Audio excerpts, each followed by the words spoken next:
परमेश्वर का धन्यवाद हो, उसने एक अवसर दिया वचन में से बताने के लिए, वचन में से बोलने के लिए। आज का वचन हम देखेंगे तीमुथियुस में से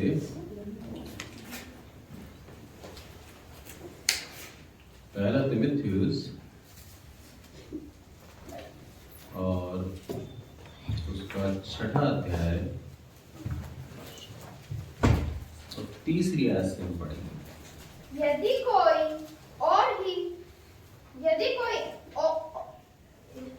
कोई एक ही प्रकार का उपदेश देता है और खरी बातों को पहला तीमुथियुस 6:3 से यदि कोई और ही प्रकार का उपदेश देता है और खरी बातों को अर्थात हमारे प्रभु यीशु मसीह की बातों को और उस उपदेश को नहीं मानता जो भक्ति के अनुसार है, तो वह अभिमानी हो गया 7 तक पढ़े और कुछ नहीं जानता, वरन उसे विवाद और शब्दों पर तर्क करने का रोग है, जिससे डाहा और झगड़े और निंदा की बातें और बुरे बुरे संदेह और उन मनुष्यों में व्यर्थ रगड़े झगड़े उत्पन्न होते हैं, जिनकी बुद्धि बिगड़ गई है और वे सत्य से विहीन हो गए हैं, जो समझते हैं कि भक्ति कमाई का द्वार है, पर संतोष सहित भक्ति बड़ी कमाई है, क्योंकि न हम जगत में कुछ लाए हैं और न कुछ ले जा सकते हैं। ठीक, अब कोई निकाले पहला तीतुस और उसका 1:5।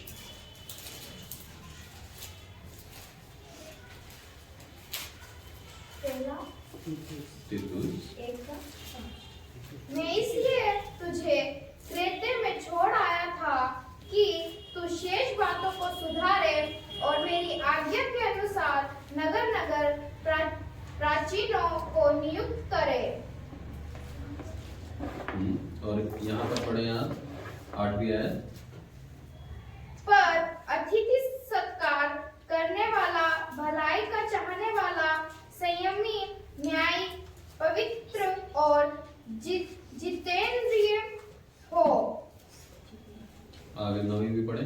और वह विश्वास योग्य वचन पर जो धर्मोपदेश के अनुसार है स्थित रहे, कि खरी शिक्षा से उपदेश दे सके और विरोधियों का मुंह भी बंद कर सके। ठीक है, 6ठी आयत है, एक लाइन पढ़ लें। जो निर्दोष और एक ही पत्नी के पति हो, हाँ, ठीक, जिनके बच्चे विश्वासी हो और उनमें लुचपन और निरंकुशता का दोष ना हो। अब ये दोनों चीज को मैं रिलेट कैसे करूंगा, ये ध्यान देना। यहां पर तीमुथियुस के अंदर ये भी पौलुस का वचन है, वो भी पौलुस का वचन है। ठीक, अब आप आज की घटना के अनुसार ना सोचें, आज के युग के अनुसार ना सोचें, आप जाएं 2000 साल पहले। 2000 साल पहले जब प्रभु यीशु मसीह का नाम स्टार्टिंग हुआ था बांटना, आज पूरी दुनिया में प्रभु यीशु मसीह का नाम पहुंचा चुके हैं लगभग कुछ ही जगह मैं समझता हूं अगर बचाओ तो बचाओ, पर मोस्टली प्रभु यीशु मसीह का नाम हर कोई जानता है। ये उस समय की बात है जब यहूदी प्रभु यीशु मसीह का तिरस्कार कर चुके थे।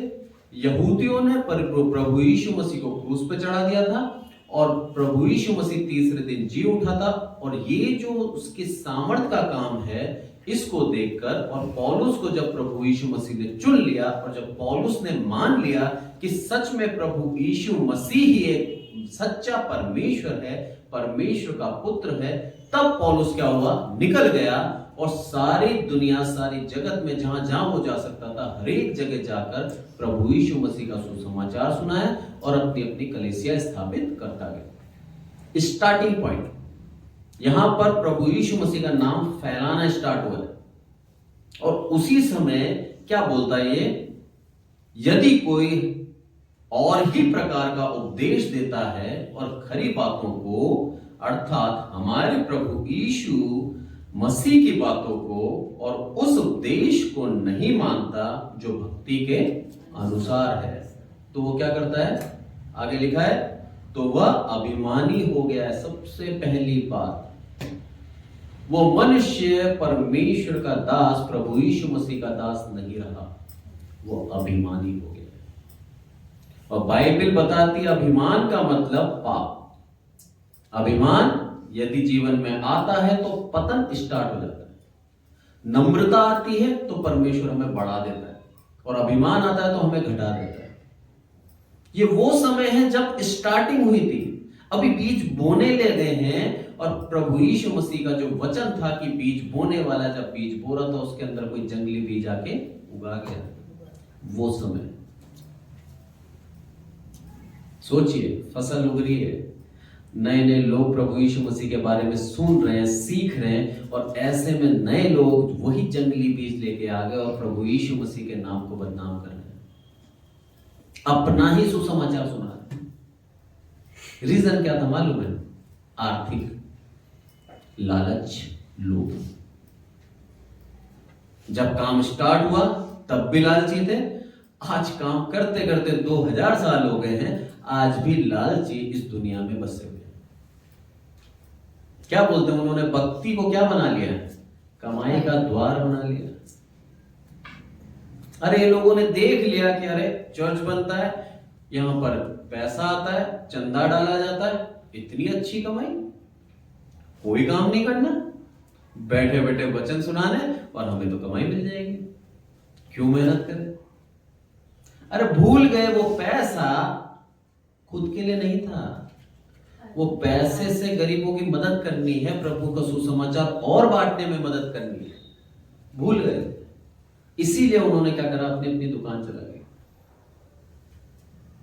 बहुत ही दुख की बात थी ये पौलुस के लिए, क्योंकि पौलुस सच्चे मन से बिल्कुल लालच रहित, स्वार्थ रहित सेवा कर रहा था, और एक अच्छे पद से अपने आप को रिजाइन देकर, सेवा निवृत्त होकर प्रभु यीशु मसीह के पीछे लग गया बिना किसी लालच के।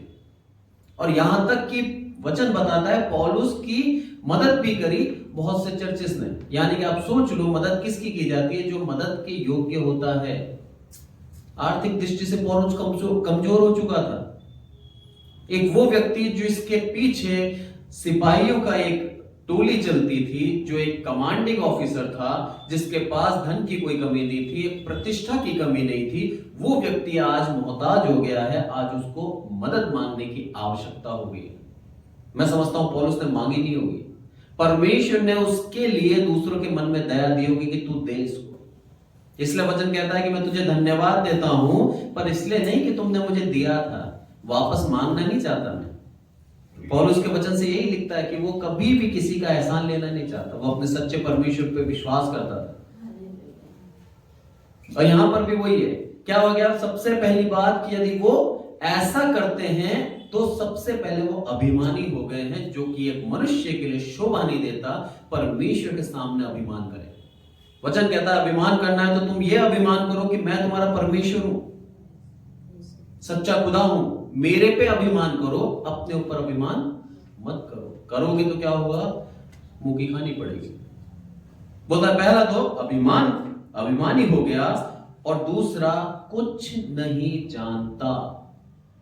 कितना बड़ा दुख है उस सेवक के लिए जिसके लिए आके चर्च में आके कह दे कि तू कुछ नहीं जानता।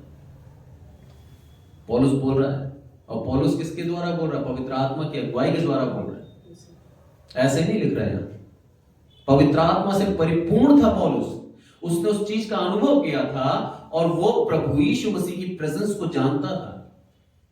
वो ये जानता था यदि ऐसा कुछ मनुष्य कर रहा है और प्रभु के वचन के अलग जाकर प्रचार करता है तो वो अभिमानी है और परमेश्वर के वचन में से कुछ नहीं जानता। और आगे बोलता है वो, वरन उसे वाद विवाद और शब्दों पर तर्क करने का रोग है। रोगी है वो। रोग आसानी से जाता है क्या? औषधि की आवश्यकता होती है। अरे वो मनुष्य रोगी बन चुका है क्योंकि उसको तर्क वितर्क करके, प्रभु के वचनों को तोड़ मरोड़ करके दूसरों के सामने पेश करता है और उनको भी भरमाता है। तिमुथियुस क्यों पढ़ाया मैंने? तीतुस, ये तो तीमुथियुस की कलीसिया को लिखा है। तीतुस के अंदर जो अब हम पढ़ते हैं तब हम समझ में आएगा कि मैंने क्यों पढ़ाया। यहां पर लिखा है तीतुस को, जो कि पौलुस बोलता है, मैं इसीलिए तुझे क्रेते छोड़ आया था कि तू शेष बातों को सुधारे। इंग्लिश में कहता है कि जो लेफ्ट अनडन, जो काम अधूरा रह गया था, उस काम को तू पूरा करे। और क्या काम अधूरा रह गया था मालूम है? वहां पर और कलीसियाएं स्थापित करनी थी और उन कलीसियाओं के अंदर एक एक पासबान भी रखना था, नियुक्त करना था। कोई सैलरी नहीं थी पासबानों के लिए, कोई उनके लिए आर्थिक मदद नहीं थी। सिर्फ परमेश्वर के मन से परमेश्वर ने उनके मनों में अगुवाई दी कि तुम्हें ये काम करना है, और उस लोगों ने वहां पर नियुक्त भी करा। पर उसके लिए कुछ एक शर्तें दी थी कि तुझे कौन सा आदमी रखना है। इंग्लिश में पढ़ते हैं तो उसमें लिखा है good reputation and faithful with his wife. अपनी पत्नी के साथ क्या हो? वफादार हो, विश्वास योग्य हो, और एक अच्छी उसकी रेपुटेशन हो समाज के अंदर, यानी वो सच में प्रभु का एक दास हो। तब जाके तो उसको नियुक्त करना, क्योंकि जो पोस्ट मैं तुझे उसको देने के लिए बात कर रहा हूं वह छोटी मोटी नहीं है। सच्चा ज्ञान उसको आना चाहिए। अगर गलत ज्ञान से वो उसकी सिंचाई हुई है, गलत ज्ञान लेकर वो बड़ा हुआ है, तो ये जान लेना प्रभु का आत्मा उसके अंदर नहीं है। और दूसरी बात, वो लोगों को भरमा देगा। ये जो पोजीशन है ना, ये जो उपदेश देने का जो सौभाग्य प्रभु देता है, तो हमारी एक जिम्मेदारी बन जाती है, कर्तव्य बन जाता है कि बाइबल के ही अनुसार बोले, इसके विरुद्ध जाके, इसके अलग जाके अपनी इच्छा से हम नहीं बोल सकते। अगर बोलते हैं तो वचन क्या कहता है? तू अभिमानी और तेरे को कुछ नहीं आता। प्रभु का आत्मा बोल देगा। तो इसलिए यहां पर बोलता है वो कि अपनी पत्नी से क्या हो? विश्वास योग्य हो। यदि उसने अपनी पत्नी के साथ विश्वास योग्य रखा, उसको धोखा नहीं देता, तो मुझे भी धोखा नहीं देगा। अर्धांगिनी बोलते हैं इसको, आधा अंग। सबसे ज्यादा घुल मिलने वाली जो होती है पति की, वो पत्नी होती है, जिससे कुछ नहीं छुपाते, हर एक चीज बोली जाती है, रात दिन साथ में रहती है, हर एक दुख के समय पत्नी खड़ी रहती है, पति उसके दुख के लिए पति खड़ा रहता है। ऐसा जो गहरा रिश्ता है, उस गहरे रिश्ते में एक भी अविश्वास योग्यता नहीं होनी चाहिए। अब बोलता है ना केवल वो ऐसा विश्वास योग्य हो, बल्कि क्या हो? अपने घर को, अपने घर के अंदर अपने बच्चों को भी क्या बनाया हो? उसने विश्वास योग्य बनाया हो, परमेश्वर का दास बनाया हो, आज्ञाकारी बनाया हो। तो उस व्यक्ति को तो क्या करना? नियुक्त करना। ये एक पहचान दी है उसने परमेश्वर के दास की। ना केवल वो अपने पत्नी के साथ विश्वास योग्य होगा, बल्कि अपने बच्चों को भी उसके मार्ग में, उसकी भयभक्ति में आगे बढ़ाएगा। तब तुम उसके ऊपर विश्वास कर सकते हो कि यह सच में परमेश्वर का दास है। ऐसे व्यक्ति को तो नियुक्त कर सकता है। आगे बोलता है उसको चर्च लीडर्स, और इंग्लिश में अगर हम पढ़ते हैं इसकी लर्निंग जो बाइबल है उसके अंदर, तो बोला है कि बिशप्स नियुक्त कर उसके ऊपर।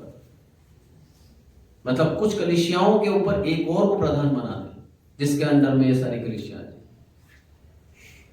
एक ही उद्देश्य, प्रभु यीशु मसीह का सुसमाचार फैलता जाए, फैलता जाए, फैलता जाए। आज उन्हीं का प्रयास है जो आज हम यहां पर खड़े होकर उसका सुसमाचार सुना पा रहे हैं। यदि पौलुस ये सुसमाचार नहीं लिखता तो हम क्या बोलते? परमेश्वर का आत्मा हो सकता है हमें अगुवाई देता और हम उसके वचनों को अपने दिल से बोल सकते थे, पर उसकी आत्मा और उसका जो निचोड़ है पौलुस ने दे दिया। हर एक बात, हर एक टॉपिक को पौलुस ने छेड़ा है अपने पूरे लेखन के अंदर। बहुत ही बुद्धिमान व्यक्ति था और बहुत ही ईमानदार व्यक्ति था परमेश्वर के प्रति। एक बार उसने ठान लिया कि प्रभु मैं पूरा जीवन तुझे दे दूंगा, तो दोबारा मुड़ के पीछे नहीं देखना। आर्थिक रूप से कष्ट उठाया, किराए तक के पैसे नहीं होते थे उसको किसी के पास जाने के, कलीसिया चंदा करके उसको देती थी, और खुद की जीविका तंबू सी के पूरी करता था। छोटा सा काम, बस थोड़ा सा मिल जाए ताकि पेट भर जाए, बस बहुत। जीने के लिए खाता था, खाने के लिए नहीं जीता था। आज हमें प्रभु सब कुछ देता है, उसके बावजूद भी हम प्रभु से क्या बोलते हैं, प्रभु मुझे क्या दिया तूने, उसको देख। अपारता से दिया है, उसके घर पे गाड़ी है, मेरे पास बाइक है। उसके घर के अंदर बहुत बड़ी वाली टीवी है, मेरी छोटी है। हर एक चीज के अंदर हम तुलना करते हैं। और प्रभु बोले तो उसके घर में बीमारी है, तेरे घर में नहीं है, बोल सकता है प्रभु, पर वो चीज हम नहीं देखते। परमेश्वर हमें बेहद प्रेम करता है, चाहता है हम उसके वचन में लगे रहें और सत्यता से लगे रहें। झूठे भरमाने वाले आ सकते हैं, उन्हें पहचानना हमें आना चाहिए। इसीलिए मैंने बताया, यदि जिसके परिवार मसीह के अंदर है, वो अगुआ परमेश्वर का सच्चा दास है, क्योंकि उसने अपने परिवार को अच्छी शिक्षा दी है, वो कलीसिया को भी अच्छी शिक्षा देगा। उसके व्यवहार से आप उसको पता कर सकते हैं। व्यवहार के बारे में लिखा है, क्या है वो, अतिथि सत्कार करने वाला हो। इंग्लिश में लिखा है स्ट्रेंजर्स, जो अपरिचित लोग हैं उनका भी वेलकम करने वाला हो। हम कई बार किनका वेलकम करते हैं, जिनको हम जानते हैं, जिनको पहचानते हैं, और ज्यादा वेलकम किसका करते हैं, जिसको जानते हैं और वो करोड़पति भी हो। फिर तो हम बहुत ही ज्यादा क्या करें, तो ही हो सब कुछ। पर प्रभु यहाँ क्या बोलता है, ऐसा दास जो अतिथि सत्कार करने वाला हो, और उसकी विशेषताएं लिखी हैं, भलाई का चाहने वाला हो। कहीं भलाई हो रही है, उसको दिल में खुशी होगी, खुद भलाई करना चाहता है, जो है उसके पास वही देना चाहता है। बोला प्रभु बोलता भलाई का चाहने वाला हो, संयमी हो, सबसे बड़ी बात न्यायी हो। दास है वो, उसके पास ये अवसर भी आएगा कि लोगों का न्याय करे, तब मुंह देख के न्याय ना करे। बोला क्या, न्याय होना चाहिए, पवित्र होना चाहिए, और जितेंद्रिय होना चाहिए, है ना। इंग्लिश में बहुत अलग अलग मीनिंग है, बहुत ही अच्छा मैंने पढ़ा है इसको। और लिखा है, विश्वास योग्य वचन पर जो धर्मोपदेश के अनुसार हो, स्थिर रहे। सबसे बड़ी बात कि उसको उस वचन पर क्या करना है, स्थिर रहना है। जो वचन, जो पथ प्रभु यीशु मसीह ने उस उद्देशक को दिया, उस उद्देशक को वहां पर स्थिर रहना है। प्रभु चाहता है, प्रभु ये चाहता है कि हम उसके अनुसार अपने जीवन को चलाएं, अपनी इच्छाओं को त्याग दें, क्योंकि परमेश्वर एक मनुष्य को, नेचर को अच्छी तरह जानता है। उसे मालूम है कि ये धन के पीछे जाएगा, इसलिए यहां पर कहता है, अरे तुमने क्या कर लिया, तुम जानते तो कुछ नहीं हो, झगड़ा रगड़ा मचा दिया, सब कुछ कर दिया, और बाद में क्या करो तुमने, भक्ति को कमाई का द्वार बना लिया। जब हम तीतुस के बारे में पढ़ते हैं तो उस समय की बात ये थी कि जितने भी जेंटाइल्स थे, जितने भी अन्य जाति लोग थे जो प्रभु यीशु मसीह के अंदर आए थे, उन लोगों के लिए, जो यहूदी लोग थे, कई लोग क्या बोलते थे, जिन्होंने भी प्रभु यीशु मसीह को ग्रहण किया है, वो शारीरिक चिन्ह खतना कराएं। पर यहां पर कुछ जो चर्चेस थे, जो यहूदी थे, उन लोगों ने नई परंपरा के अनुसार क्या बोला, खतना रहित भी प्रभु यीशु मसीह का दास हो सकता है। पुरानी परंपराओं को यदि हम देखते हैं तो प्रभु यीशु मसीह, परमेश्वर ने जो व्यवस्थाएं दी थी, उन व्यवस्थाओं के आधार पर जिन व्यक्तियों का खतना नहीं हुआ है, वो उसकी जाति थे ही नहीं। और उनसे बोला भी था कि उनके साथ तुम ना फेलोशिप करो, ना उसकी संगति करो, ना उनमें बेटी दिया करो, ना उनसे बेटी लिया करो। पर नई व्यवस्था प्रभु यीशु मसीह की जब उदारता, उसकी दया पूरी दुनिया पर हो गई, तब क्या बोला, ऐसा कर सकते हो, पर मुझे मानने वाला होना चाहिए। और तीतुस के विषय में यदि हम देखते हैं तो तीतुस कौन था, अन्य जाति में से आया हुआ एक दास था, यहूदी नहीं था। प्रभु यीशु मसीह को उसने अपनाया, पौलुस के संग संग कार्य करा, और जिस तरह से पौलुस प्रभु यीशु मसीह के प्रचार को बांटना चाहता था, वैसे ही तीतुस भी था। छोड़ के चला गया क्रेते में।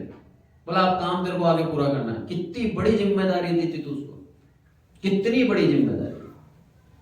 जितने भी लोग वहां प्रभु यीशु मसीह को स्वीकारा होगा, सारी की सारी आत्माएं तीतुस के नाम पे लिखी गई होंगी। अन्य जाति में से आया हुआ खतना रहित व्यक्ति परमेश्वर की निज प्रजा नहीं थी, अनुग्रह से उसकी निज प्रजा में आ गया। एक एक वचन प्रभु यीशु मसीह के दृष्टांतों का पूरा होता दिखता है कि बुलाए थे न्योताहारियों को, नहीं आए, जाओ लंगड़ों को, भिखारियों को, जो न्योता नहीं दिया सबको बुला लाओ, और सब आ गए। और सब आ गए और उस न्योता का, उस भोजन में से भागीदार हुए। प्रभु यीशु मसीह का ये जो वचन थे आज पूरे होते दिख रहे हैं कुछ ही साल बाद। अन्य जातियों को बुला लिया और उसको दास भी बना लिया और उसको उपदेशक भी बना लिया, उसको चर्च का लीडर भी बना दिया।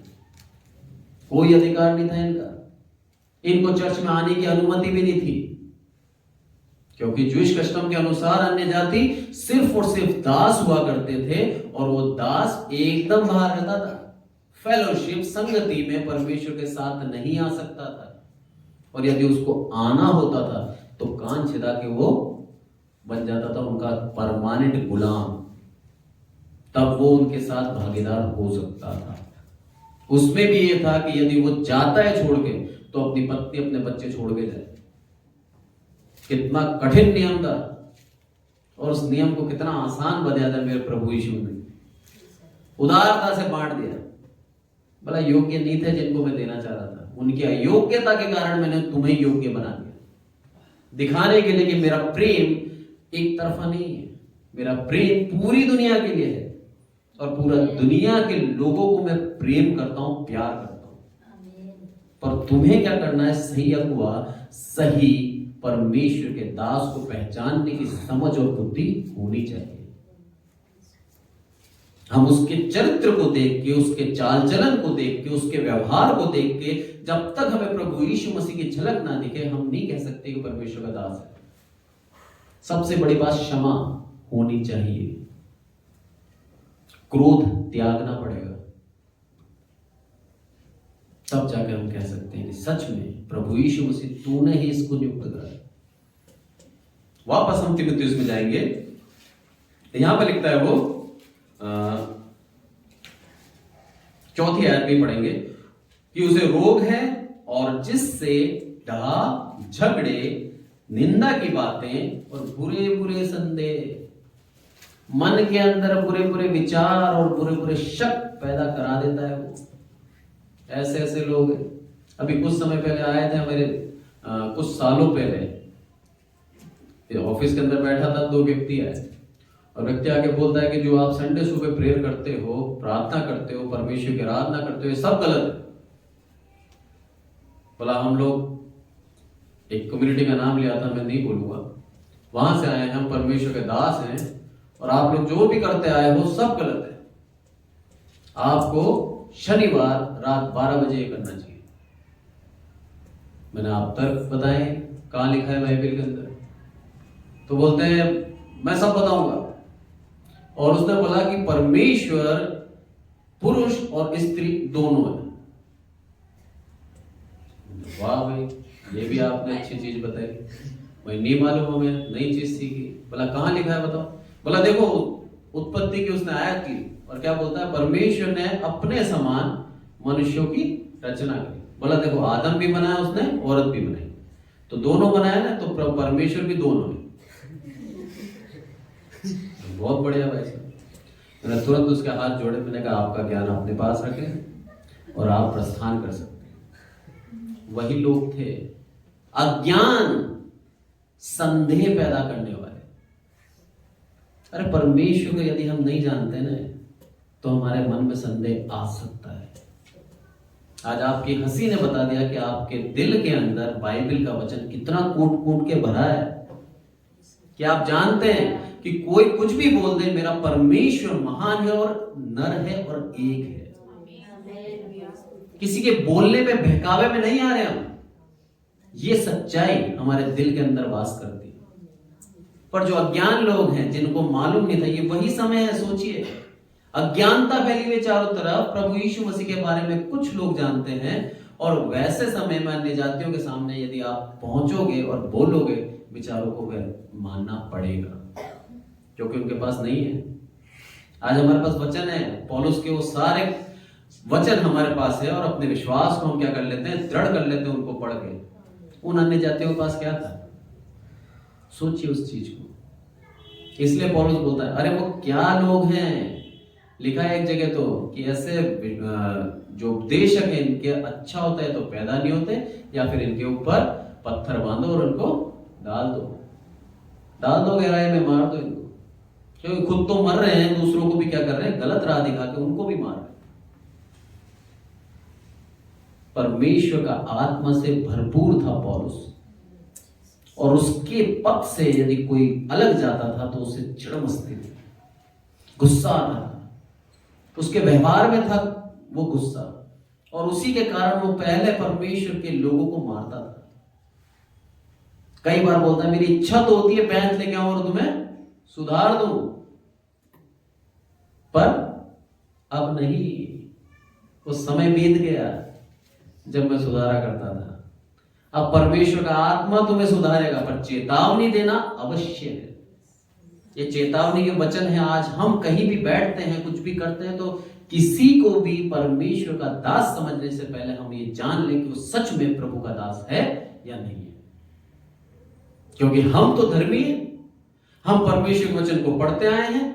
कोई आता है परमेश्वर के नाम को लेके, प्रभु यीशु मसीह के नाम को लेके, हम उसको नहीं निकालते, बिठाते हैं, पानी पिलाते हैं, भोजन की पूछते हैं। क्यों? वचन कहता है, मेरे दासों का तुम आदर सम्मान करो, तो तुम मेरा आदर सम्मान करते हो। मैंने भी वही किया। उसके बाद जब उसके वचनों को सुना, उनके नियमों को देखा, तो मैंने सोचा कि प्रभु क्या कर दिया मैंने, बाहर से ही नमस्कार कर देता तो अच्छा था।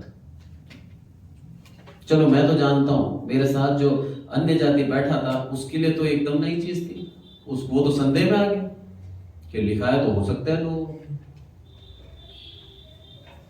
इसलिए प्रभु बोलता है आगे कि क्या करते हैं, वो ऐसी ऐसी बातें करते हैं जिससे झगड़े रगड़े उत्पन्न होते हैं, और जिनकी बुद्धि बिगड़ गई और सत्य से क्या हो गए, वो विहीन हो गए, अलग हो गए, सत्य है ही नहीं अब उनके अंदर।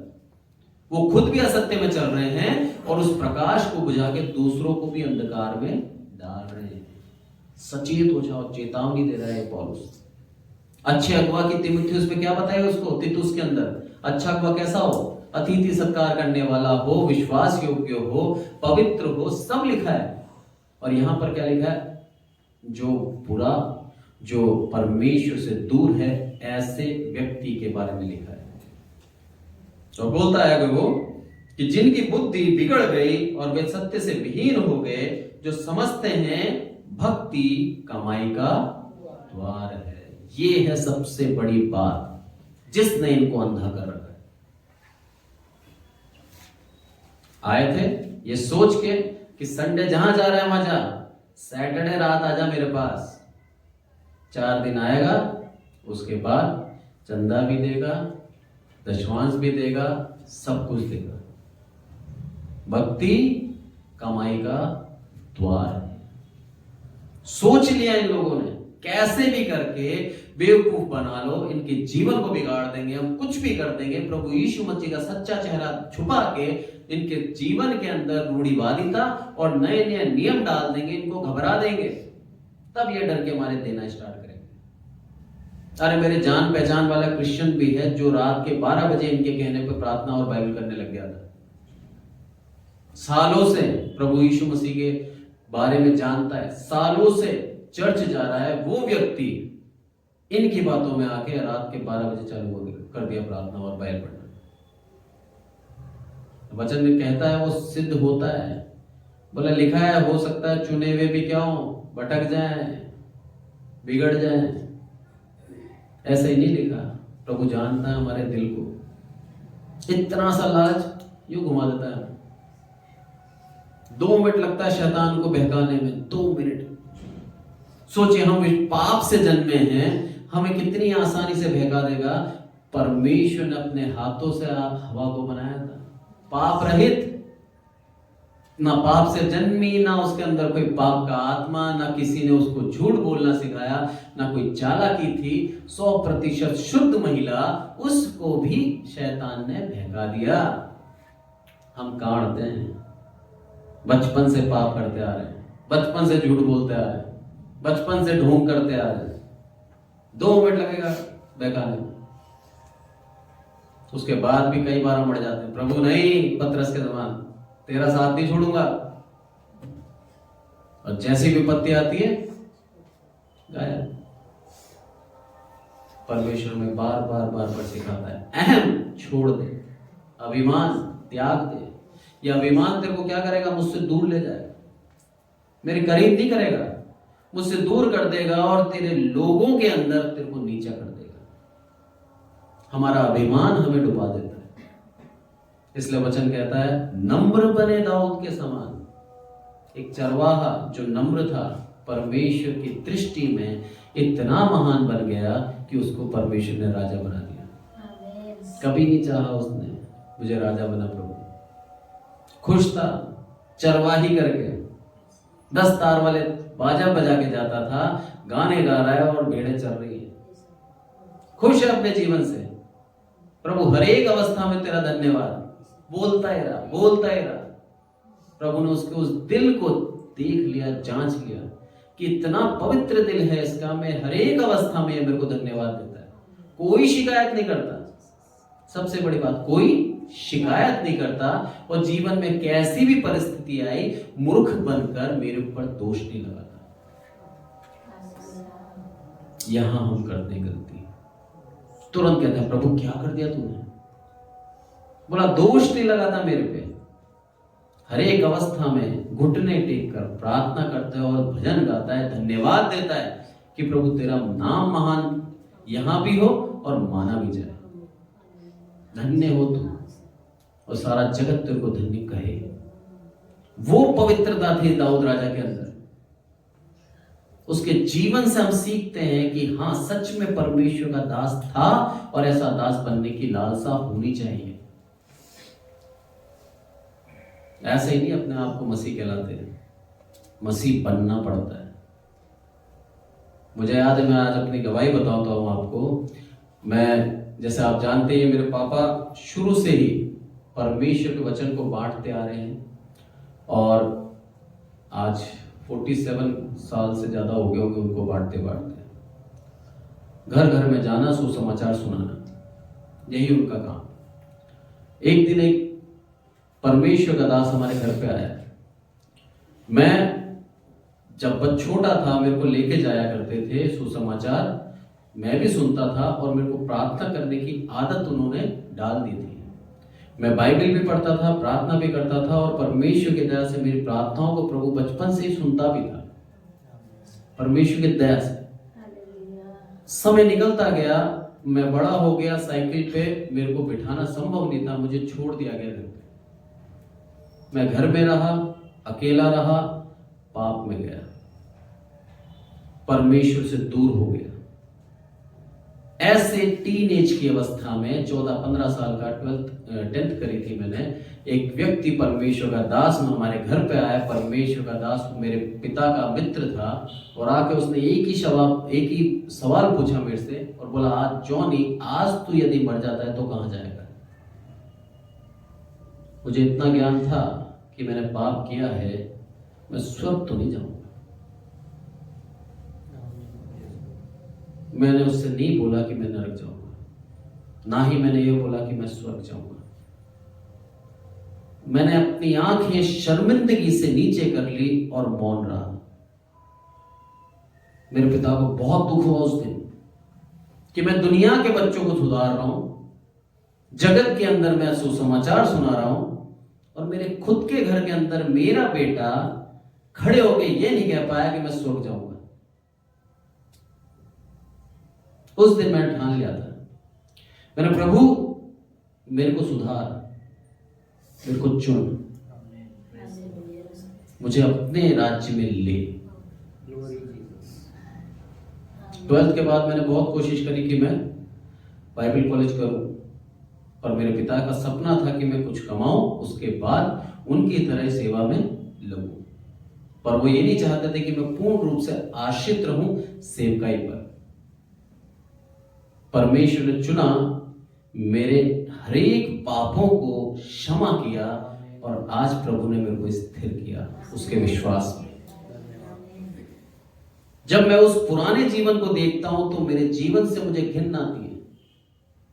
मुझे लगता है प्रभु मैं इस योग्य नहीं था कि तू मुझे बेटा करके भी पुकारे, पर आज तूने मुझे ये जो स्थान दिया है मैं इसके योग्य नहीं हूं।